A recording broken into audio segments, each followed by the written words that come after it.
The price of Bitcoin is going to go up to $10 million a coin. The difference between 2% inflation or 2% deflection per year and 0% deflection or 0% inflation is the difference between an average life expectancy of 70 and immortality. What's the difference between perfect money and imperfect money? Perfect money is economic immortality. Imperfect money is we all have a short, brutal life. The Chinese will embrace Bitcoin. Name a company that's still in existence from 100 years ago off the top of your head where the stock is worth more today in real terms than it was then. What if I told you I could make your company live forever? When you have a need to know, when you have a crisis, if your country is in crisis, if your company is in crisis, if your family is in crisis, when the bank freezes and fails and the currency crashes and you have a business or you have a life and you're in that culture, you have a need to know, your eyes are open, now you adopt Bitcoin. Trump has discovered Bitcoin. Trump has a need to know. Mike, I don't remember. When did we first meet? And you'll say, well, the first time we met, you kicked me out and told me I was a moron. And they're like, oh, I don't remember that at all. Did I do that? I'm sorry I did that. The difference between me swinging a baseball bat at your head while you're looking that way versus me doing this with a baseball bat saying, you should duck. I'm about to swing it, right? One of them is interesting. Maybe it's entertaining. And the other is brutal. Fire is scary.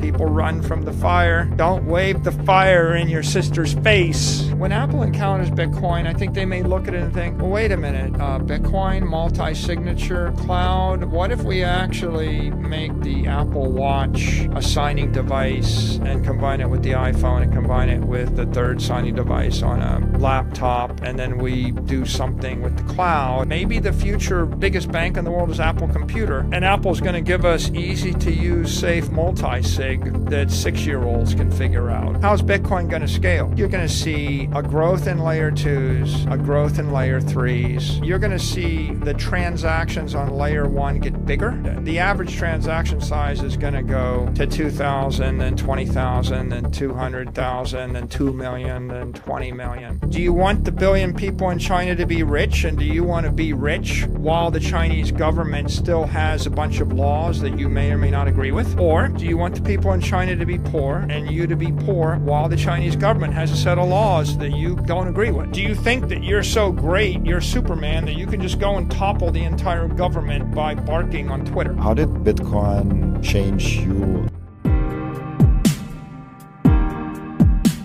Hi, Michael. How are you doing?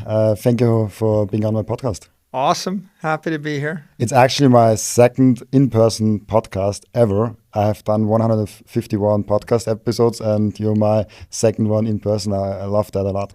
They're a lot better in real life. Definitely a lot better. And I had totally different questions planned, and I just loved the presentation you gave at Bitcoin Prague right now. We are now at the Bitcoin Prague event, and I wanted to just start up with the income that you gave, the entry in the presentation you gave about Bitcoin is the singularity where science collides with economics.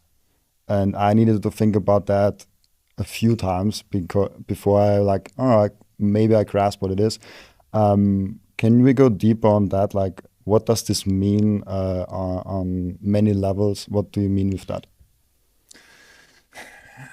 The scientific method, the application of mathematics, disciplined logic, experimentation, engineering, trial and error. If we think about the scientific method applied to astronomy, right? The Copernican revolution and the breakthroughs in astronomy, they came because of a new instrument, right? Advances in optics allowed us to create a telescope. And before the telescope, before that technology, if you will, for 100,000 years, human beings looked up in the sky and they imagined they understood what was going on. And then they filled in the blanks with their superstition and their creativity, and they had their fears and hopes and dreams, and religion mixed in with observation. And they somehow got around to concluding that the universe revolved around the earth. And if anybody suggested the universe did not revolve around the earth, they were burned or canceled or ignored. And that's a horrific, wrong theory, and it causes you to make lots of mistakes in navigation. Maybe you'll never be able to master concepts that would be critical to advancing the civilization. And the scientific revolution applied to astronomy started with the technology. When that telescope was created, we could see the moons of Jupiter. When we could see the moons of Jupiter, we could start to calculate the impact, of the moons of Jupiter, and we could correlate those orbits to what we knew about Kepler's laws and mathematics. And somehow mathematics and physics were impacted by engineering and technology, and they resulted in a profound paradigm shift. And that paradigm shift was maybe the universe doesn't revolve around the Earth. In fact, it seems quite obvious that that's not the way the universe works. And that catapulted us into an entirely new world. And what follows next is Newtonian physics. And after that, the invention of all of the mechanisms that made civilization possible. Economics is pseudoscience before Satoshi. It's a quasi-religious liberal art, and it's full of people's opinions and prejudices and biases. And in the absence of an instrument, and the instrument in this case is perfect money or proper money. If you don't have an instrument of proper money that doesn't have deflection, then you can't posit a properly functioning economy. And so all of the economists before Satoshi, they were trying to work out the laws of economics with seashells and glass beads and pieces of paper and credit instruments, and those are all imperfect instruments, right? They're so imperfect you could never create a beautiful or a perfect mechanism. And in the absence of the ability to manufacture the perfect mechanism, you can't move forward with scientific advance. So when I say, Bitcoin is singularity where science collides with economics, I mean that we invented an instrument, and the instrument was, it's a combination of, it was the math of cryptography, it was the engineering and the manufacturing of semiconductors, it was the computer science of the internet. And when you put the internet and semiconductors and you put cryptography together with a few insights, you can create this mechanism that we call Bitcoin, and that becomes a mechanism to keep true track of money, to measure true money. When I say it like that, it reminds me of another great scientific revolution. It was John Harrison's invention of the clock. And the perfect maritime clock that could be used to calculate longitude on the ocean, right? Before Harrison's clock, there's no way to calculate longitude. Before longitude, we didn't know where we were on the sea. It was a profound breakthrough in the history of navigation. It was made possible by Harrison's clock, and Harrison's clock was a mechanism so precise that you could keep track of universal time, what we called Greenwich Mean Time. Now it's UTE, or universal time. And once you had a mechanism precise enough to keep track of time in Greenwich at the Royal Observatory, you could put it on a ship and you could compare it to a second clock, which kept track of local time, and subtracting the one from the other and multiplying by 15 degrees per hour gave you a longitude. So science advances with the arrival of a certain instrument. Until you have that instrument, for 100,000 years, you can't calculate longitude, right? Until you have the telescope for 100,000 years, you can't see the moons of Jupiter, and you can't figure out Kepler's laws really work. You just can't. You could posit, but you can't prove. Before cryptography and the internet and modern semiconductors, you couldn't create a Bitcoin. If you can't create a Bitcoin, you can't create perfect money. If you don't have perfect money, then you can't actually posit an economy where the money doesn't deflect, where the money is true. When the money becomes true, the money is the asset which is used to channel capital through time and space, right? The essence of economics is the proper allocation of capital. And so Satoshi gave us a perfect money. The perfect money made it possible to capture, to store, to channel, to distribute capital, to program capital in an economy. And how profound is that? Well, I mean, the difference between 2% inflation or 2% deflection per year and 0% deflection or 0% inflation is the difference between an average life expectancy of 70 and immortality. Right? We figured out how not to die, right? It's pretty profound, right? When you think about it like that, what's the difference between perfect money and imperfect money? Perfect money is economic immortality. Imperfect money is we all have a short, brutal life, right? Terminated early. There's a time when there's a 40% infant mortality rate between the ages of 0 and 5, right? Your kids are going to die. There's a time when the likelihood that a woman giving birth dies in childbirth was like 30%, right? You know, before science crashed into medicine, you know, your children were more likely than not to die. You know, your wife was more likely than not to die in childbirth. If you got her pregnant 3 times, it was a death sentence. And so you think about life before science impinged on medicine, pretty big deal. You think about science impinging upon astronomy, a pretty big deal. Science, you know, blasting into navigation, right? Pretty big deal. And now science colliding with economics, pretty big deal. Yeah, it's for me also fascinating. I asked the question so many times on my podcast, like, how does Bitcoin change things? Like, how does Bitcoin change society on a big level? And you all say also in the presentation, you don't change Bitcoin, Bitcoin changes you. And you also say like paradigm shift that Bitcoin is. And now also like it changes the way we interact with so many things. How different will be a world when we look out like 50, 100, maybe even like 1,000 years, where we have this sound money on a digital realm, all of a sudden this perfect money. How different is world, and what is possible on that scale?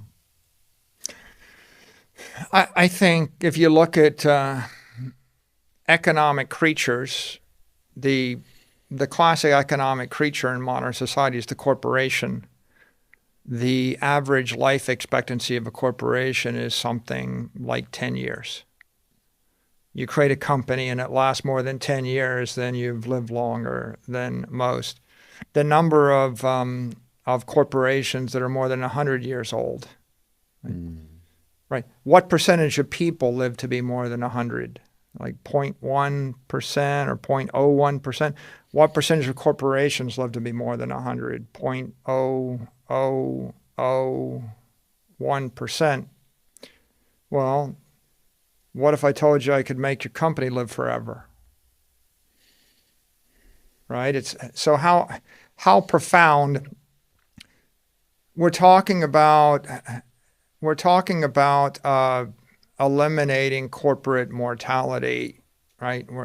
We're talking about stretching economic vitality easily by a factor of 10, maybe by a factor of 100, maybe by a factor of 1,000,000. So, you know, how will it change society? Well, it won't change society uniformly the same everywhere. It's like You know, Gibson says the future's already with us, but it's not evenly distributed, right? In the modern world today, there are people in New York City that live in skyscrapers up 80 floors, and there are people that live in Africa in mud huts, you know? And you can find certain peoples that are still stuck in Neolithic Stone Age cultures if you look hard enough. And you can find people that if the electricity was turned off to their elevator, they die, right? And so very, very, very profound difference. I think you got to look at Bitcoin is this pure digital capital, which means it's the technology to capitalize a family, capitalize an individual, capitalize a corporation, capitalize an institution, a charity, a nonprofit, or a country or a city, so or a university, right? You know, we throw away throw around the word capitalize as a colloquialism, like, oh, you're going to capitalize on that, okay? But if you think, and that's because economics has been pseudoscience, and capital has been kind of a liberal arts type word. If you walked up to people on the street and said, what do you think capital is? And you asked them before Satoshi or before then it said Bitcoin, it's not clear what they would give you as an answer. They would, say something about Karl Marx said it was bad, or capitalists to do something with it, but it's such a fuzzy word.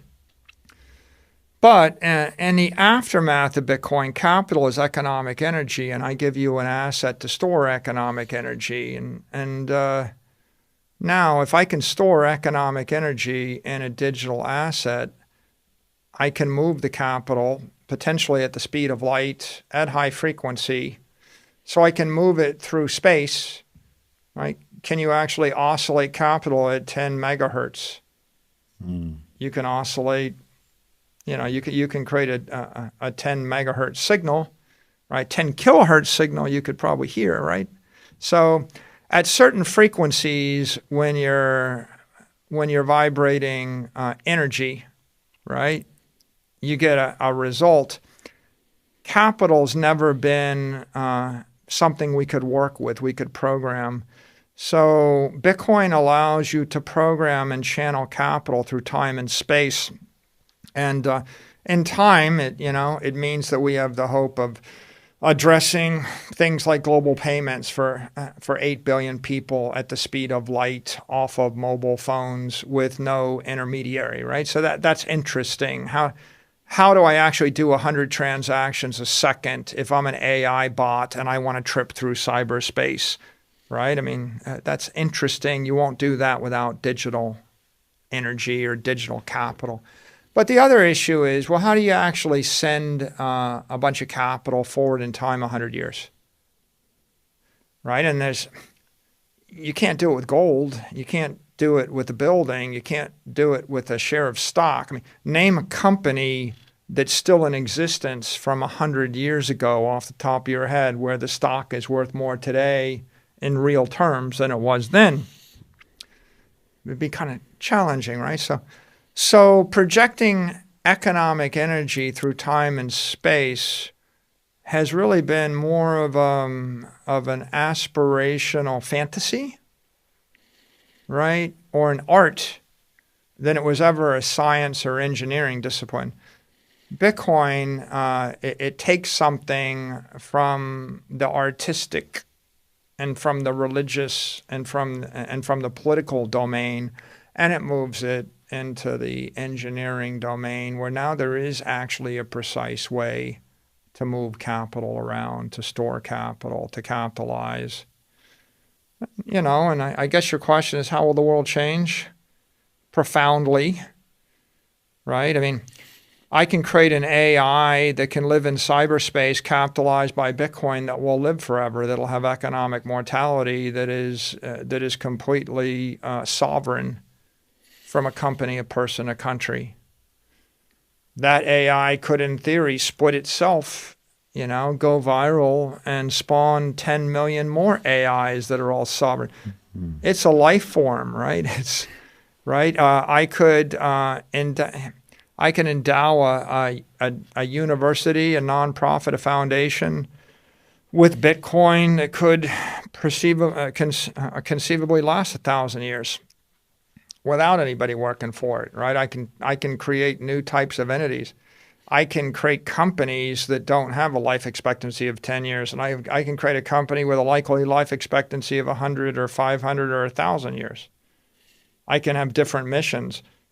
I can think differently about how I capitalize or finance my country.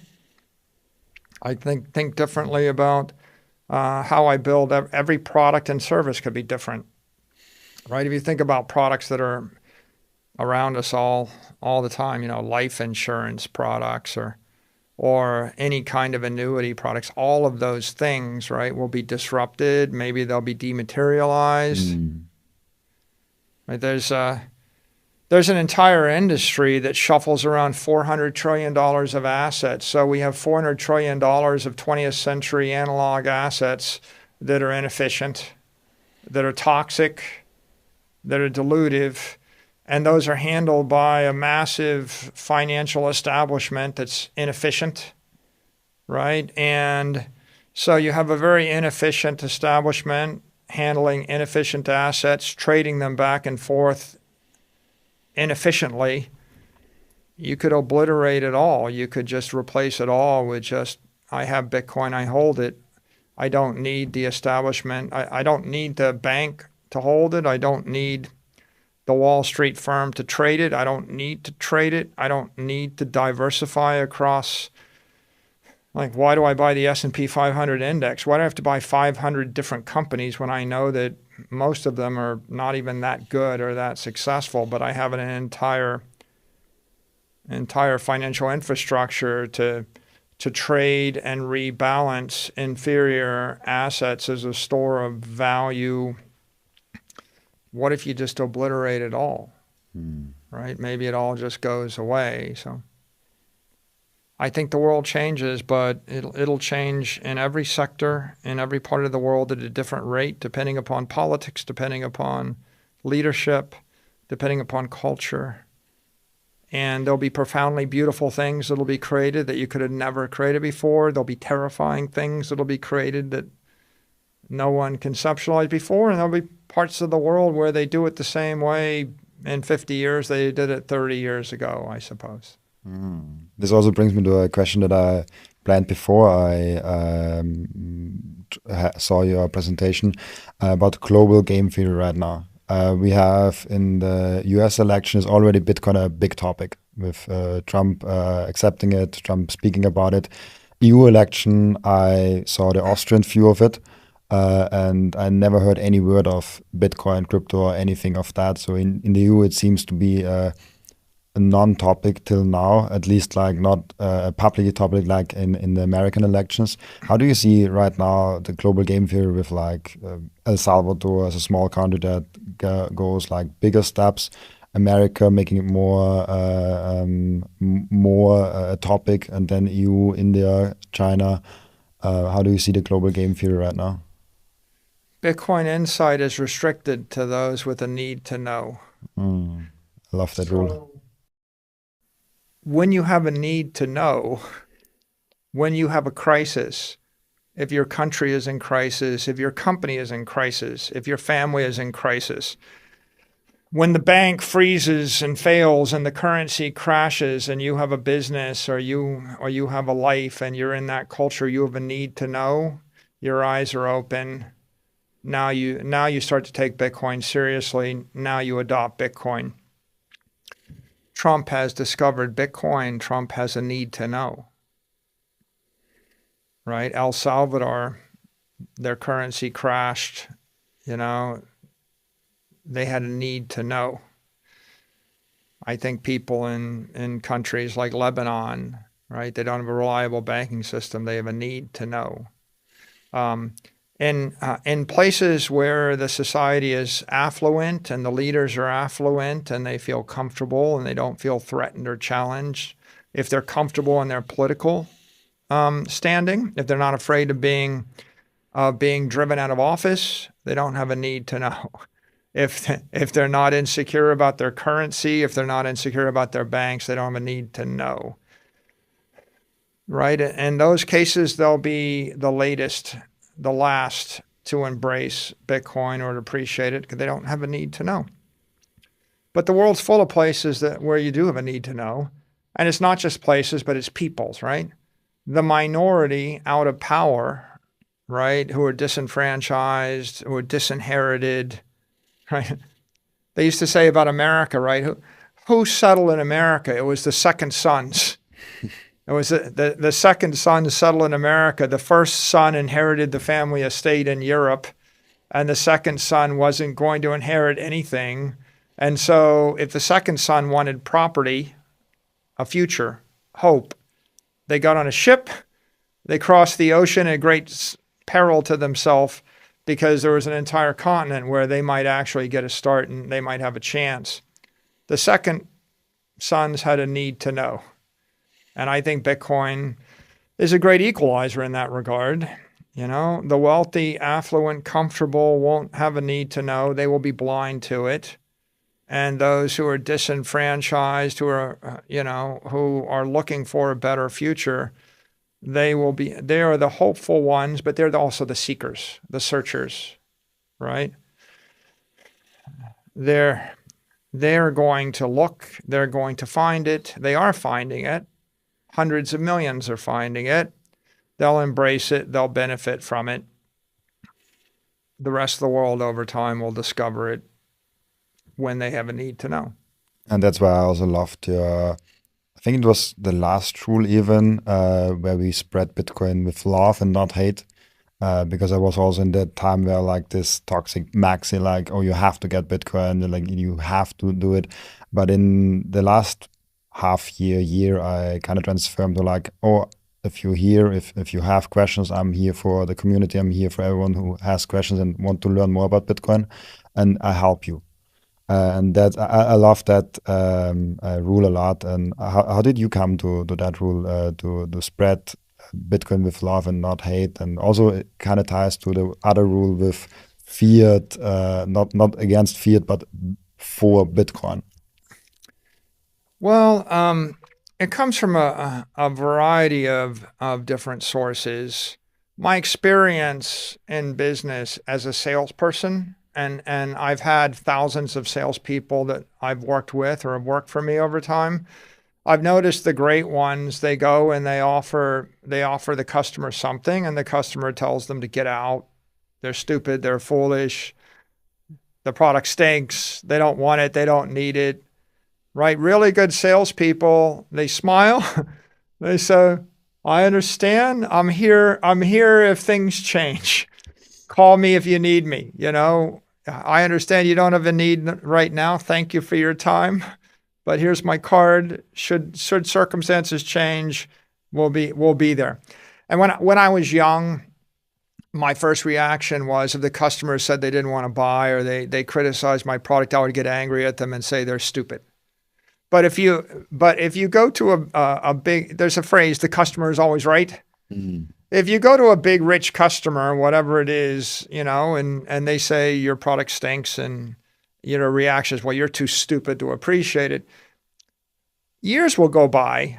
The existing thing they're using will break. They will need your product. They won't remember whether they were mean to you.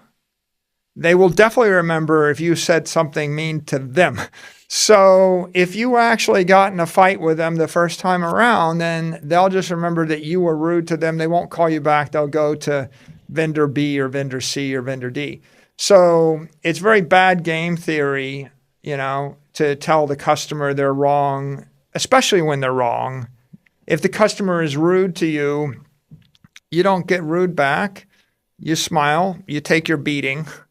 The customer is always right, and you just stay ever present in a cheerful, constructive way, because over time, that sales behavior is the behavior that wins you the customer, and eventually you'll have a lot of happy customers, and they'll all kind of laugh, and they'll say, oh, Mike, I don't remember. When did we first meet? And, and you'll say, well, the first time we met, you kicked me out and told me I was a moron. And they're like, oh, I don't remember that at all. Did I do that? I'm sorry I did that, Like, and that's the story of life with all salespeople everywhere. It's like, so think like a salesperson. Of course, they don't appreciate what you have to offer when they first hear about it, because people's natural reaction is always to reject the new. Another experience I have is just looking at, behaviors on social media like Twitter. Someone posts, I don't get Bitcoin. It seems stupid to me. It's probably bad for the US or bad for the euro or bad for China or bad for whatever. If your response is, well, you're just too stupid to appreciate it, and I hope you never buy it. Okay, well, what you've done is you've just vented frustration. It's a weakness. It sends a message of immaturity. And then the people that are fans of that person, the people that are followers of them, they don't know what they think one way or the other. All they know is you were mean to someone they liked. So when your favorite celebrity gets attacked by someone for not understanding Bitcoin, people are like, I don't know about Bitcoin, but I know I like my, favorite actor or actress or singer. So you alienate their followers because of your attitude. You don't, by being angry or hateful. So hate never works. You're not going to change their mind. All you're going to do is swing a bunch of observers on the fence to take the point of view that you're just irritating. And at some point they just think, well, you might be right, but I don't like you. So I don't care if you're right. I just don't like, you're just not a nice person. And so there's a lot of people in the world that are neutral, and their view is they just don't want to buy from a person they don't like, whether you're right or not. If you understand sales, over time you realize that if you had a cure for cancer and the customer was dying of cancer, they still aren't going to buy the cure from you unless you're charming, you package it appropriately, you knock on their door 10 times, you explain to them how it's going to save their life, you listen to them yell at you, you let them vent, you sit through their temper tantrums, you find them financing for the cure to cancer. You let them disparage you, your dog, your family, your color scheme, your logo, and you come back, and after about the 19th time, they'll be like, oh, you have the cure to my cancer? Oh, okay, I'll take that. But you have to sell it. You can't just think that, I'm brilliant, I invented the solution, so therefore they should just immediately acknowledge my brilliance and take this gift I gave them. That's just not the way the world works. And if you have that attitude, you're just always going to be disappointed. You, as a salesperson, you would fail, right? And so I think we're introducing a new idea. If someone is open-minded, you introduce the idea. If they react negatively, you can't disagree with them head on. You can't take a head-on fight. What you can do is perhaps introduce a different idea, a 90-degree oblique idea. Like, I see you think blah, blah, this is bad for one of your constituents, but it would be really good for another one of your constituents. Right? Maybe you hate those people on Wall Street, but this will be good for the people that you want to help, right? You can introduce a new idea, and then you just have to gracefully withdraw and wait for them to have a need. And you just keep yourself in the game, right? I love it so much because I think this is the one thing that everybody can do. And we can actually accelerate Bitcoin adoption because if you are the one, like I always do it like that when someone comes to me with Bitcoin and they're negative about it, like I'm always, I'm not responding badly about it. I'm just listening and they will come again because they see Bitcoin in the news, they see come with Bitcoin and they come again.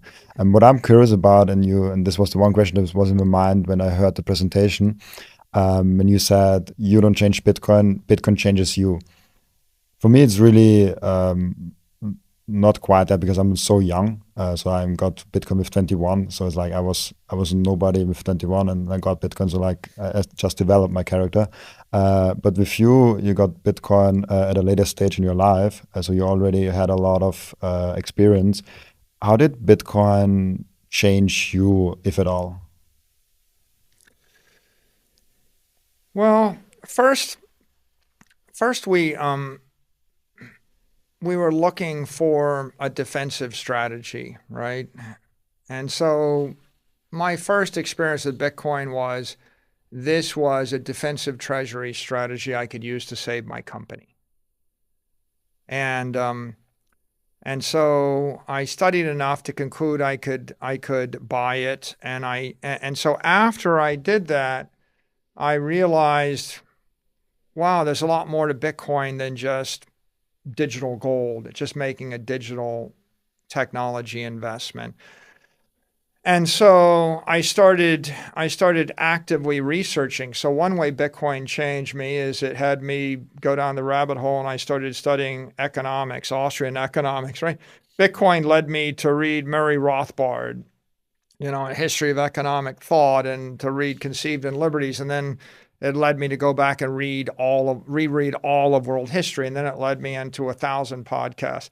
And then it led me to, to listen to dozens of podcasts, on Bitcoin development, and study the Bitcoin wars, and then start thinking about, and then it led me to think about the rest of the crypto industry. And then it led me to go back and listen to every word uttered by Gary Gensler, in a class he taught at MIT 2 years before I even knew I cared about Bitcoin. And pretty soon you're reading books you wouldn't expect to read. You're reading every bill about the crypto industry going through Congress. So it sucked me into the state of being a student again. And most of the time, you think once you're past the age of 20 something, you're not a student anymore, right? You don't need to be a student. And Bitcoin taught me that I really needed to go back and relearn everything. I needed to relearn economics. I needed to relearn politics. I needed to relearn, technology. And then and that led me to go back and look at my own company again and say, maybe I need to rethink how we're going to use this. And that led us to issuing convertible bonds to buy Bitcoin. And that led us to thinking about issuing equity to buy Bitcoin. That led us to thinking, well, it's not enough that we learn how to do it. We need to educate other corporations on how to do it. When I discovered Bitcoin, or when I first bought Bitcoin, I was ready to retire. I thought I had served more than 30 years as a public company CEO.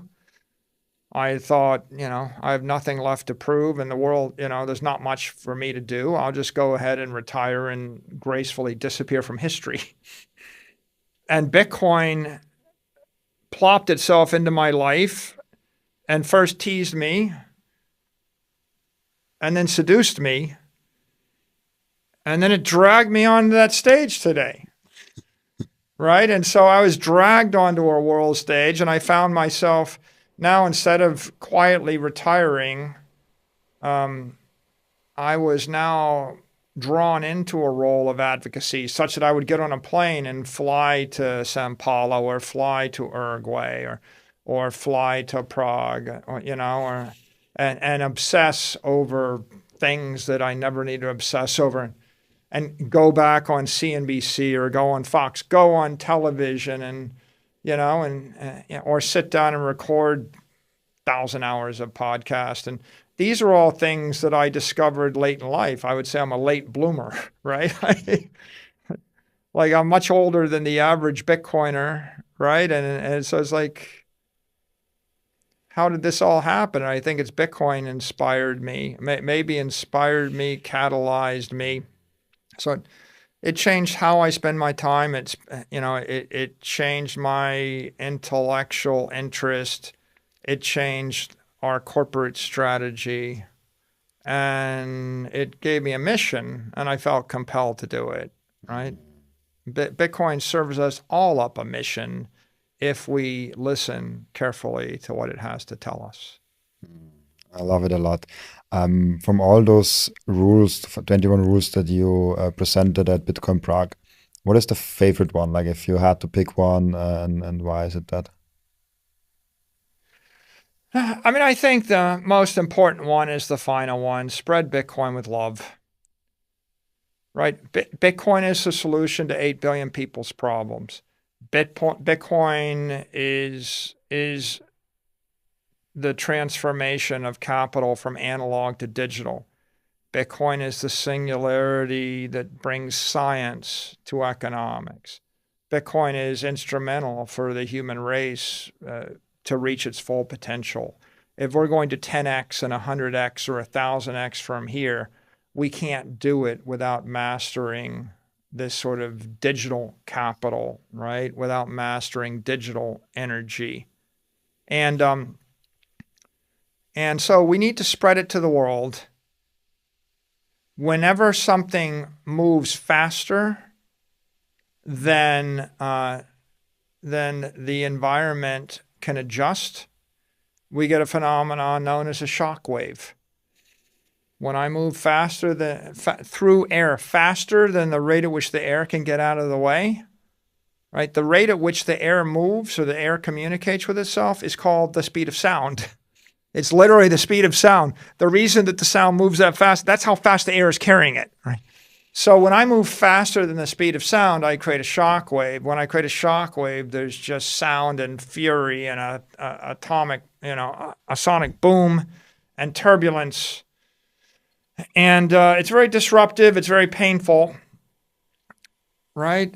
And so Bitcoin is that shock wave moving through the civilization. And on one hand, we feel impelled to spread it, to share it with our friends, with our family, with our corporation, with our country, with our politicians, with our intellectuals, with our leaders. We need to share it. But nobody likes being slammed into, at supersonic speed.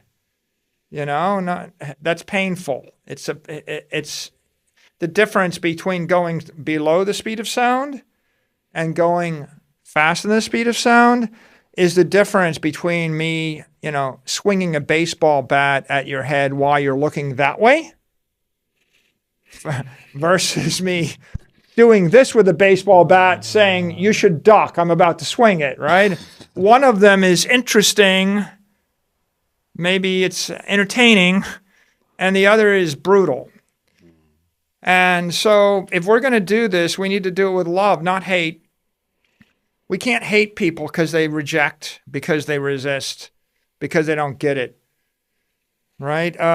We shouldn't think, that we need to hate the banks because they don't custody Bitcoin, or hate your government because they don't embrace Bitcoin, or hate your boss because the company doesn't buy Bitcoin, right? That it's a natural reaction, but it's an immature reaction.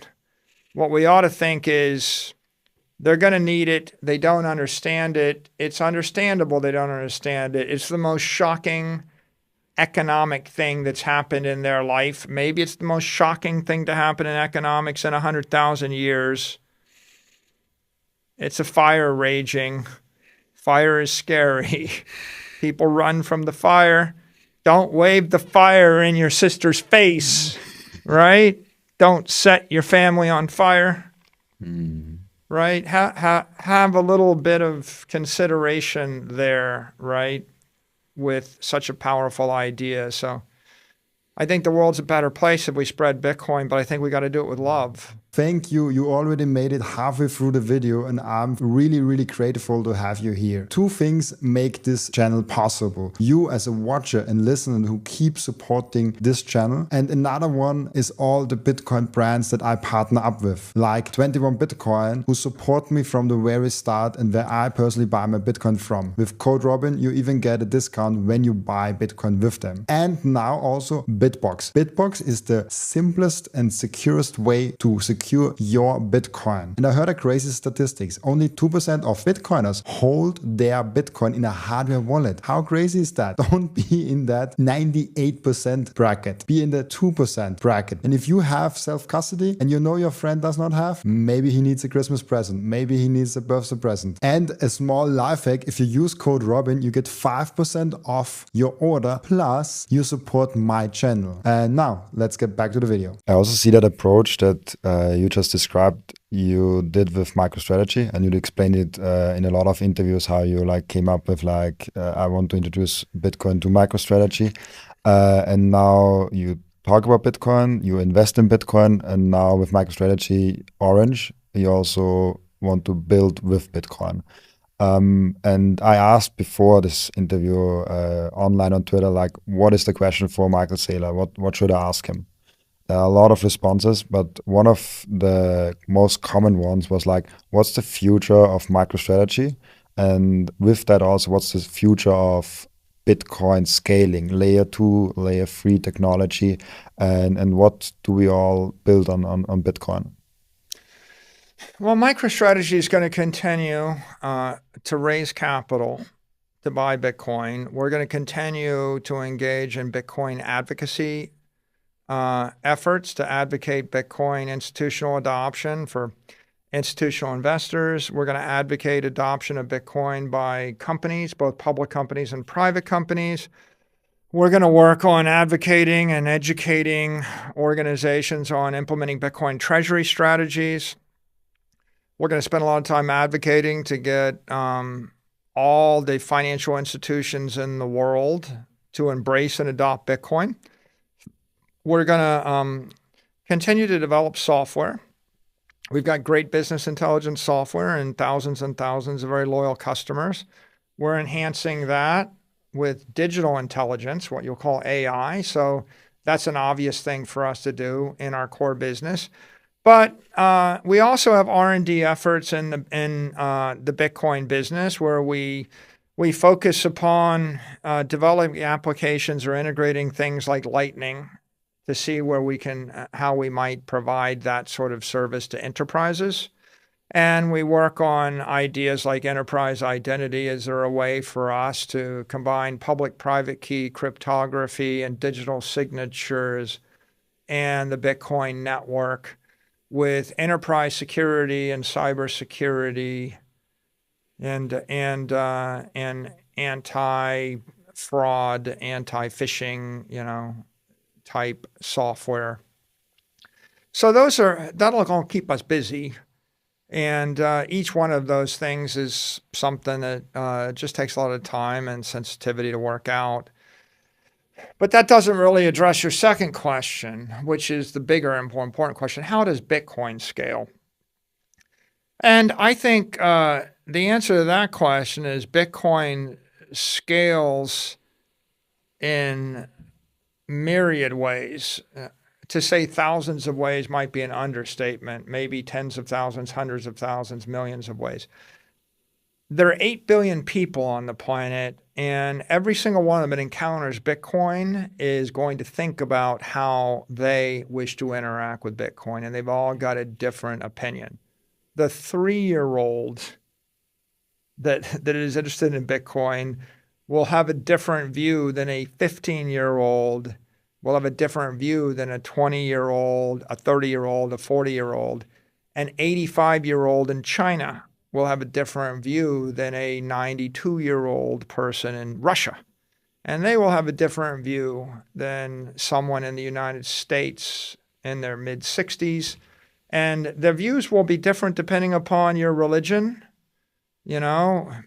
whether, what your sect is, what your profession is, what your physical capabilities are. And so there's going to be a lot of views there. Then there's 330 million companies in the world. And a few of them. There's Apple.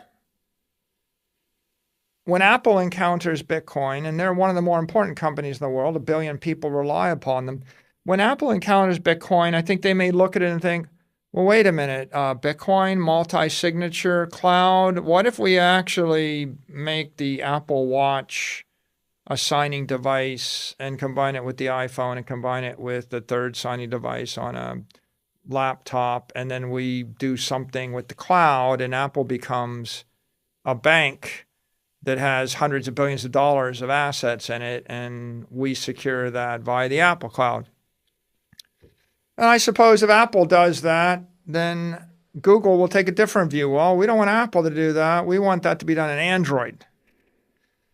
And at some point, Samsung will say, well, wait a minute, Samsung phones are used for Android, and we can put the secure element in that, and we'll take a different view. And at some point, you're going to have Qualcomm say, well, wait a minute, we provide the chips that are used in these phones, and maybe our chip, maybe it ought to have a Bitcoin miner in it, or maybe our chip ought to have a secure element to store your cryptographic keys so that our chip can be the right signing device.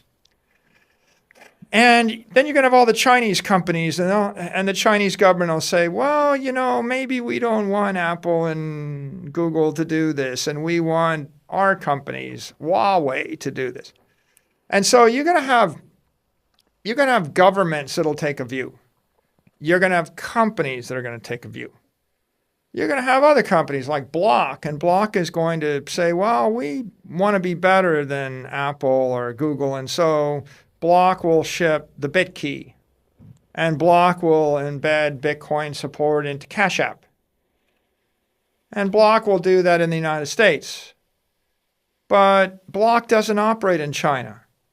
And there's going to be a company in China, and they're going to think, well, maybe we'll just copy what Block does, and we'll just do it in China. And that's going to work for them because the Chinese government's probably going to make it very difficult for an American company to do what American companies do in China. So then there's going to be some people that are going to say, well, I don't want to trust a company. Okay, well, when you actually buy a Cold Card or you buy a Trezor or a Ledger, you're trusting a company. So what do you mean by not trust a company, right? Well, I'm not going to trust a company to store my keys. Well, so what are you going to do? I'm going to buy one of those titanium plates, and I'm going to hammer my keys on the titanium plate. Okay, well, how's that going to get shipped to you? Well, I'm going to FedEx that. You're going to trust that company? Right? I'm going to put it in a bank, safe deposit. That's another company, right? There's going to be a whole set of people. They'll take a view that I don't trust that company, but I'll trust this, or I'll trust myself. And that's going to evolve, right? I actually think, how does Bitcoin scale? What you're going to end up with is a set of entities that self-custody on the base layer, the OGs, Bitcoin maximalists, especially the ones with large amounts of Bitcoin, and they will self-custody. Then you will see a set of Bitcoin banks. Cash App is the Bitcoin bank. Fidelity and Coinbase will be Bitcoin banks. Standard Charter and other custodians, NYDIG and Anchorage, they will be Bitcoin banks. You'll probably see 10,000, 20,000, 50,000 Bitcoin banks, and they will be exchanges, custodians. They'll start to offer other services, maybe trading, maybe yield, maybe credit, or maybe just buy, sell, and custody. But you'll see them, and then, how will the scale? Well, you can send Bitcoin cash tag to cash tag right now, and it's instant and free, and you'll see a lot of that layer 3 custodial transactions going on. But when there's 50,000 or 100,000 Bitcoin banks, they will want to transact high speed with each other, but they probably won't go to the base layer. They'll probably go to a layer 2, maybe a Lightning. And so you'll see a lot of layer 2 protocols, Lightning being the obvious one where people open up channels, and you'll see a layer 3 to a layer 3 do high frequency final settlements or settlements with a layer 2. Maybe I want to do 100,000 transactions an hour, in a channel system between 42,000 counterparties or 11,000 or something. So I think you're going to see a growth in layer 2s, a growth in layer 3s. You're going to see the transactions on layer 1 get bigger. I mean, I don't think that Bitcoin scales by $22 transactions. Half the transaction, the average transaction size is going to go to 2,000, then 20,000, then 200,000, then 2 million, then 20 million. Maybe at some point you'll see, the smallest transactions are, million fiat terms. I mean, in Bitcoin terms, who knows? But you'll see the transactions get much larger on the base layer. You'll see the fees will go up. The block rewards will go down. Right? There'll be an explosion in layer 2 options. There'll be an explosion in layer 3 options. One day you'll get to the point where, if everybody with an iPhone can buy, sell, and send Bitcoin instantly on the iPhone, right? You might see 1 billion transactions a day on that layer 3 network. And how will that integrate with Google and everything else? Who knows? I think there'll be layer 4s. One way that the Bitcoin is scaling right now is with the ETFs. So what is an ETF? An ETF is wrapped Bitcoin in a way. It's like I can send you a share of IBIT, and they're moving 500 million to $1 billion a day in transaction fees. So you're talking $250 billion or $300 billion a year in transactions in the IBIT network. Okay, so if I said I got an app and people are going to do $300 billion of payments on it, you would think that's scaled. Well, it is scaling. And people would say, well, some people don't like certain types of scaling. They'll be like, there are Bitcoiners that don't like the idea that there's money flowing into ETFs. But what I would say is 95% of the economic benefit from the arrival of the ETFs has gone to the Bitcoiners that don't have ETFs, that disagree, right? If you disagree with the ETF, if you think that's a bad idea and you didn't buy one, you made 20 times as much money in the last 5 months as the people that disagree with you and bought the ETF. So if your enemy just gave you 20 times as much as they just got and everybody benefited, are they really your enemy? Right? That doesn't seem like it, right? Bitcoin went from 30,000 to 65, 70,000. All the people that don't like the ETFs are the beneficiaries. 95% of the Bitcoin isn't in the ETFs. In fact, if you look very closely, I think, there's maybe 1 million Bitcoin in the ETFs, but there was 650,000 Bitcoin in Grayscale before the ETFs. So there's probably only net 1%. 1% of the Bitcoin has net flowed in the ETF, but the price of Bitcoin doubled, which is worth $700 billion. So if I were looking at that, I could say, well, it looks like $693 billion of economic energy went to people that hate the ETFs because of the ETFs, right? So you see, it's not something to fear. Yeah. Right? Not on a basic level, but they would say, but wait a minute, they're centralizing. Well, 1%. 1% of the Bitcoin supply is it really centralized? 1% is split between 33 ETFs that didn't exist other than Grayscale. So there was Grayscale that had 650 Bitcoin, and now there's 34 ETFs, and they've actually decentralized because most of the Bitcoin in Grayscale went into BlackRock and Fidelity and other places. So it's one of the reasons I say you need to be humble. Don't think you understand Bitcoin better than Bitcoin, because it's not clear to me that the ETFs aren't decentralizing the network. What's happened with the ETFs is they've massively scaled it. They've driven the trading of Bitcoin, the transactions up. They've drawn huge pools of capital into the network. They have normalized it. They've created lots of political support for Bitcoin.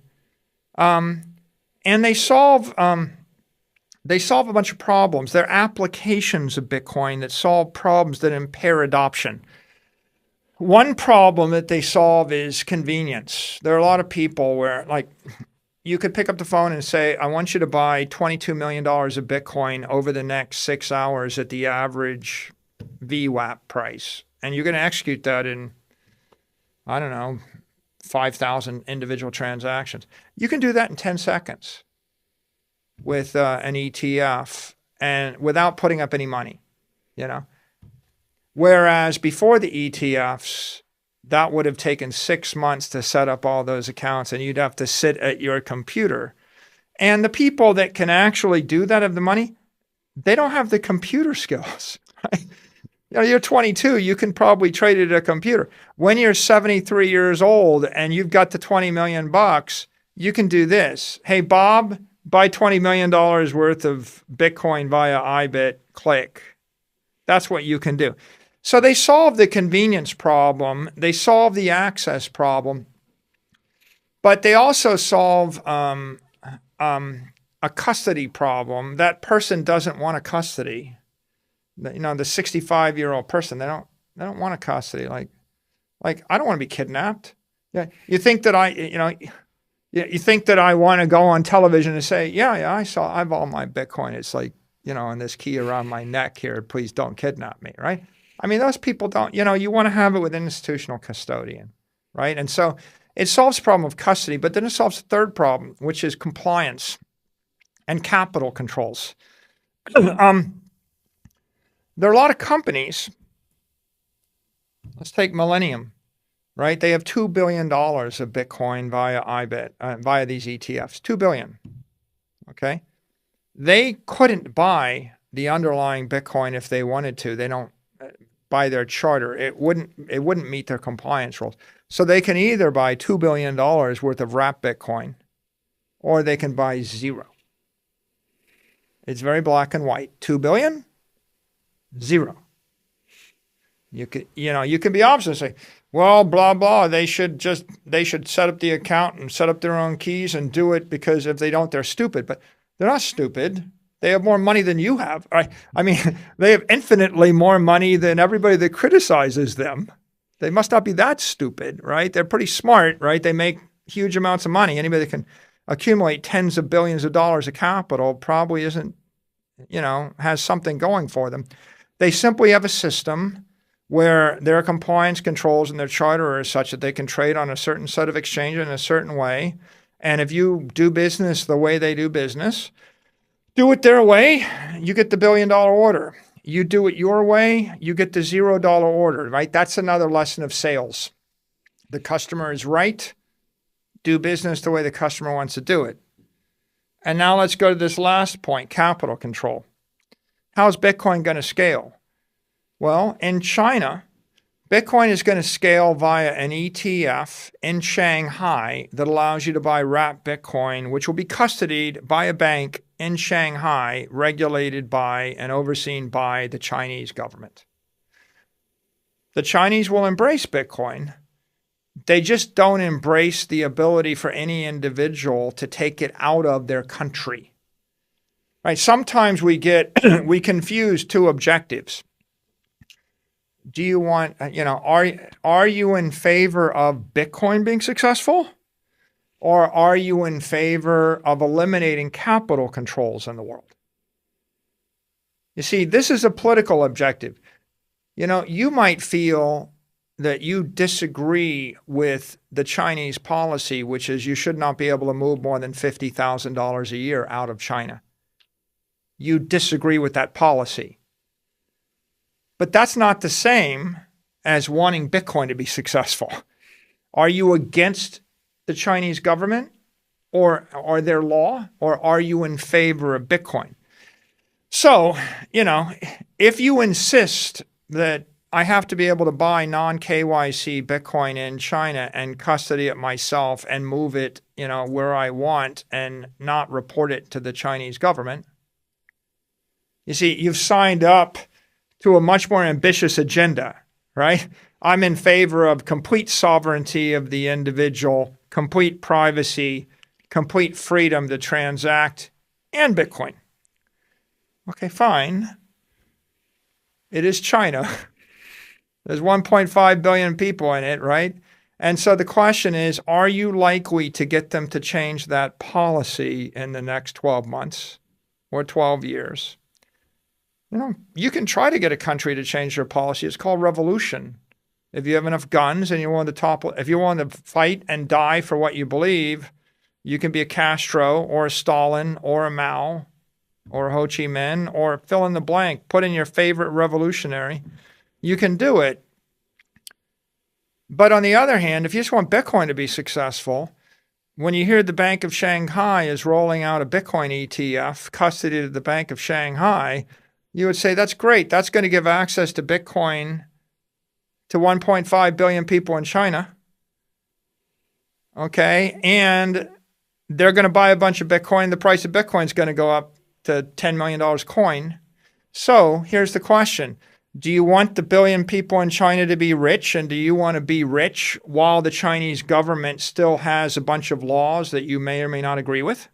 Or do you want the people in China to be poor and you to be poor while the Chinese government has a set of laws that you don't agree with? Pretty easy. Or do you think that you're so great, you're Superman, that you can just go and topple the entire government by barking on Twitter?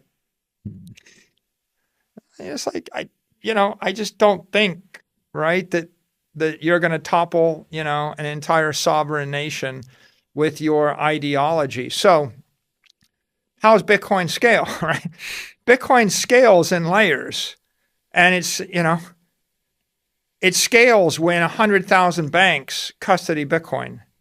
It scales with hundreds or thousands of ETFs. It scales when every technology company builds Bitcoin into their mobile app. It scales with a lot of Bitcoin OG maxis at the base layer that hold their own keys. But even so, you put 5 in a room and let them debate what's their favorite signing device. They'll go back and forth, right? Multi-sig, single sig, what's your succession plan? Should you give your husband or your wife, your private keys? What about your kids? When do you give, it's like, there's a lot of stuff to be worked out. So ultimately, all adoption is good for Bitcoin, right? Every single company that embraces Bitcoin is good. When BlackRock embraces Bitcoin and they launch the IBIT ETF, what did they do? They drive up the price of Bitcoin and create hundreds of billions of dollars of wealth for everybody else. What else did they do? They created a massive demand for self-custody in the banking system. A lot of people say, not your keys, not your coin, right? Well, what if the banks want to keep their own keys? Like for example, if you're in favor of being able to keep your own keys, then why would you deny a corporation the ability to keep their keys? A bank is a sort of corporation, and they provide custody service for people as a business. So why can't they have their keys? Why can't they have Bitcoin? So there's a rule called SAB 121. And SAB 121 was put in place by the SEC in the US, and it effectively prohibits banks in the United States from custodying Bitcoin. And when all the ETFs got approved, all of the Wall Street firms started lobbying to have SAB 121 repealed because they want all those banks to be able to custody their Bitcoin because they'd like to do business with State Street and BNY Mellon and Goldman Sachs and Morgan Stanley and JP Morgan. So here you see an example of an organization adopts Bitcoin in a way that isn't a purist idea. And that organization lobbies for a better regulatory framework to get other organizations to start self-custodying Bitcoin. And those organizations, they then go and they get everybody in the Senate and everybody in the Congress to vote to repeal the law. So the individualist who doesn't believe in a corporation, who doesn't trust banks, who doesn't trust companies, that person probably doesn't have the influence to convince the Senate, the House, the banking lobby, to vote to repeal a rule that prevents other corporations from custodying Bitcoin. So I think there's just a very rich dynamic. And when I look at Bitcoin, I think it's a mistake to think the network is only scaled if people are nodes, right? One conventional model people have, which I think leads them astray, is that when they think about the network, they only think of people like themselves. Everybody is like just people like me. Well, why not corporations as nodes? What about family? What about when there's 10 people in a family? Well, is that 10 nodes? Has it failed if there's one person that has the money for the other 9? Well, what if the 9 are kids between the ages of 0 and 8? Why can't one person have the keys for the 10 kids, right? And if that's the case, then why not a community church? Why not a football club? Why can't the football club have their keys? Why can't a city? Why can't a company? Why can't a bank? Right? If banks hold money in trust for people that are not even alive yet, and they're a trustee, and there's a reason, why not? So I think the network is more decentralized when there are a lot of corporations that are custodying Bitcoin, right? And it's a counterintuitive idea. Most people think custodians are a bad thing. They want non-custodial. Well, wait a minute, you're a custodian, right? Why is it, if you're a better custodian than a professional custodian, does that make you a better dentist than your dentist? And does that make you a better doctor than your doctor? And does that make you a better airline pilot than the guy in front of the airplane right now? Why not just take this to the extreme, right? Why don't you operate on yourself, right? So I think the early crypto community had these bad experiences with crappy fly-by-night exchanges and unreliable custodians, and it caused them to decide not your keys, not your coin. But I don't think that's the right lesson for the next decade. I think the right lesson for the next decade is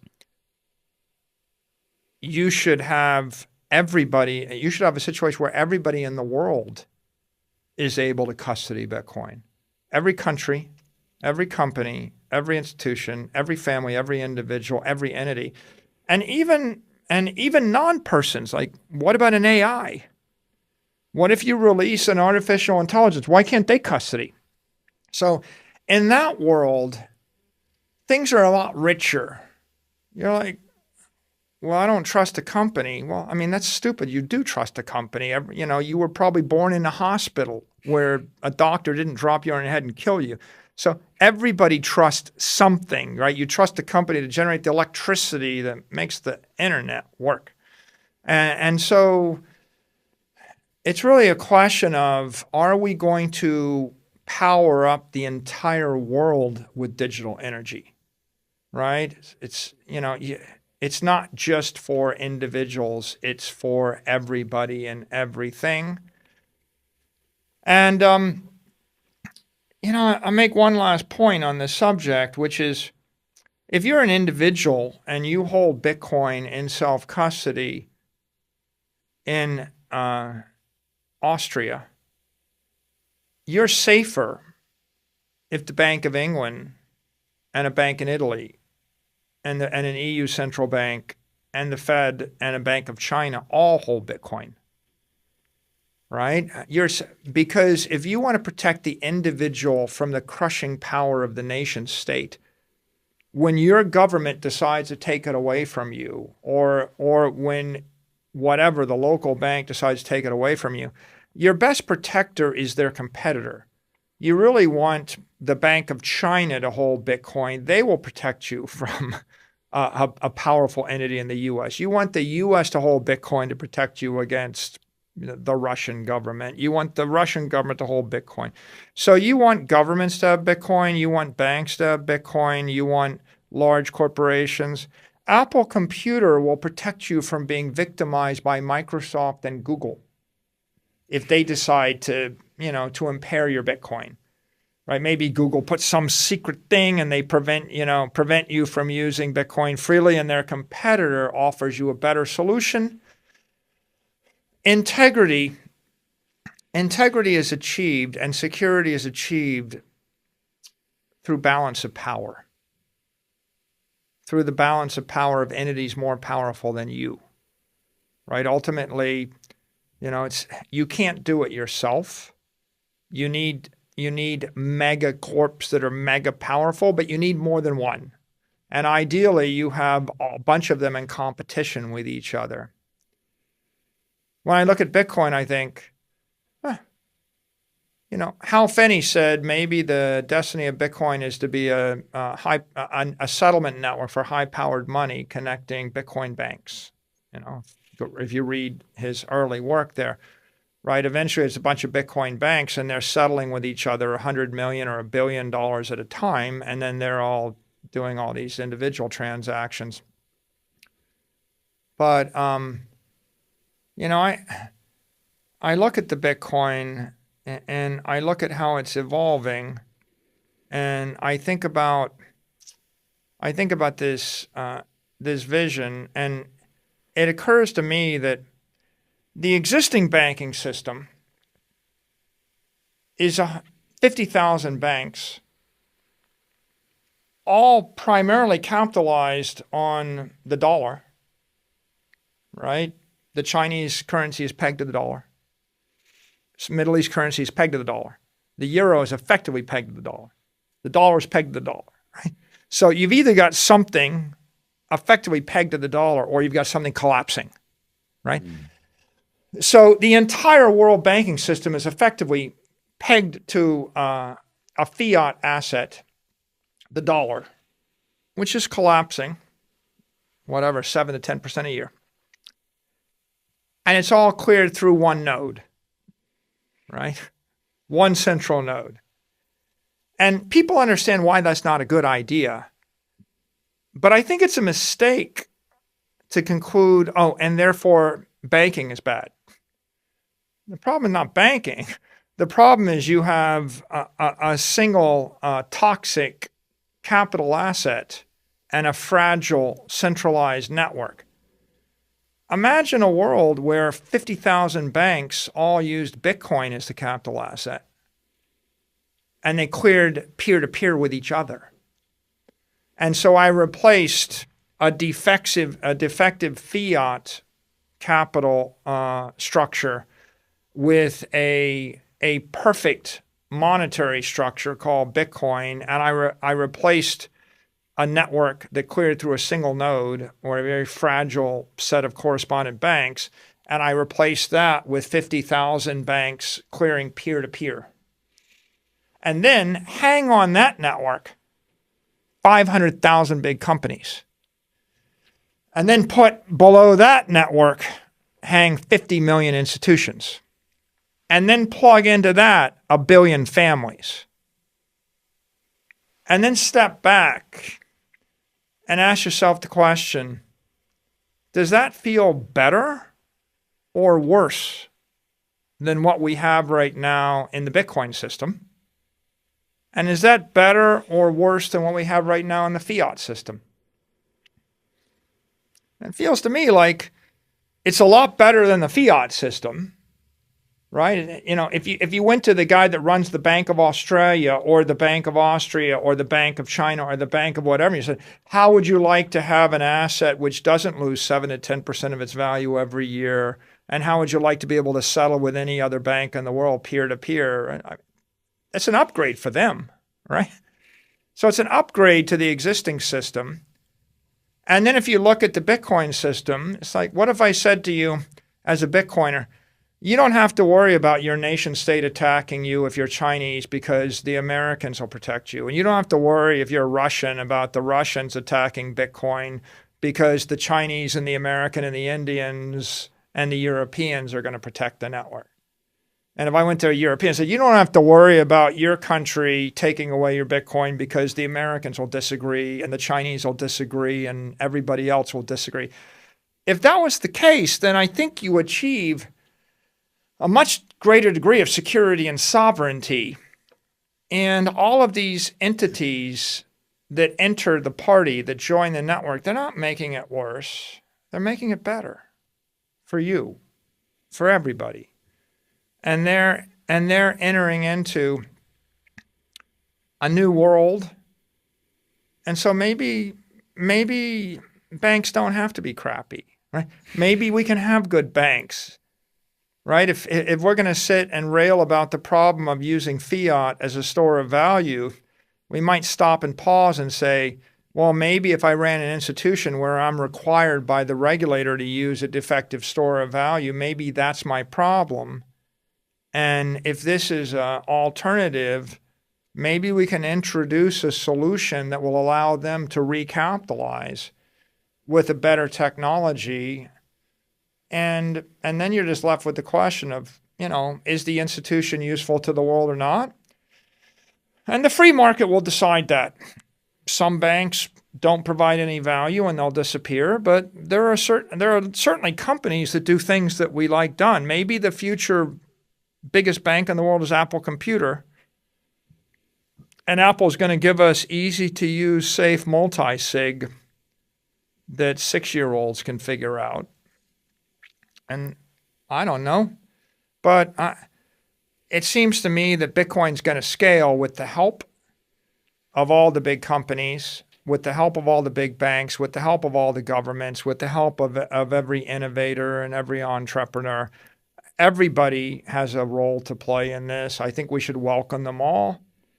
And you might have an opinion. You might be thinking, well, I hate that, or I don't like that, or I don't like that. Well, it's the free market. You're one person. Are you smarter than the collective intelligence of 8 billion people over the next 100 years, including all the 8 trillion AIs that are about to get spun off? Do you think you're smarter than that? And I think what Bitcoin teaches you is humility, to say, no, you're not smarter than everybody else in the human race.